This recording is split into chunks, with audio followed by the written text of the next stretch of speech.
ఈవిడ ఒక మహిళ, ఆవిడ ఉపయోగించిన లాంగ్వేజ్ మీరు చూశారు. రెచ్చగొట్టి కావాలని ఎటువంటి పదజాలాన్ని ఇవాళ వాళ్ళు ఖండిస్తున్నారో అటువంటి పదజాలాన్ని ముందుగా ప్రథమంగా ఆయన మీద ప్రయోగించి ఆయన్ని రెచ్చగొట్టే ప్రయత్నం చేశారు. ఆ రెచ్చగొట్టిన ఆ హీట్ ఆఫ్ ద మూమెంట్ లో ఆయన ఒక రకంగా రియాక్ట్ అవడం జరిగింది. దాన్ని వెంటనే ప్రెస్ మీట్ పెట్టి, ఇంటికి వచ్చిన వెంటనే కూడా ఆయన ప్రెస్ మీట్ పెట్టి నేను అలా అనుండాల్సింది కాదు అని క్లియర్ గా ఆయన చెప్పారు.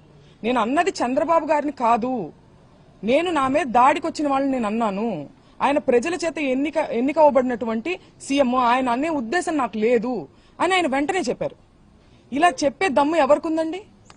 ఇంతకు ముందు చంద్రబాబు నాయుడు గారు, నేను రాజకీయాలు మాట్లాడాలని కాదు, నేను ప్రత్యక్ష రాజకీయాల్లో లేను, ఈ సందర్భంలో అది ప్రస్తావించాల్సిన అవసరం ఉంది, దానికి ఒక ప్రాముఖ్యత ఉంది. చంద్రబాబు గారు ఒక పబ్లిక్ మీటింగ్ లో మాట్లాడుతూ జగన్ గారిని ఉద్దేశించి ఆయన ఒక మాట అనడం జరిగింది, నీ పుట్టుకే తప్పుడు పుట్టుక అని.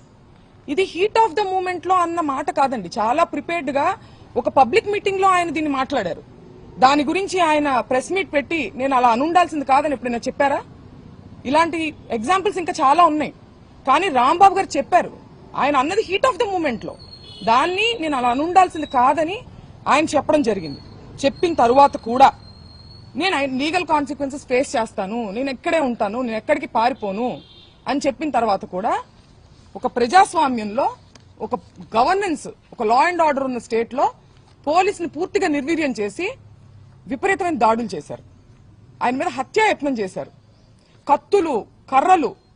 మా నాన్నగారు ప్రెస్ మీట్ ముగించుకుని ఆఫీస్లోకి వెళ్లారు. ఇది అందరూ చూశారు అక్కడ, పోలీసులు, ప్రెస్ అందరికీ తెలుసు.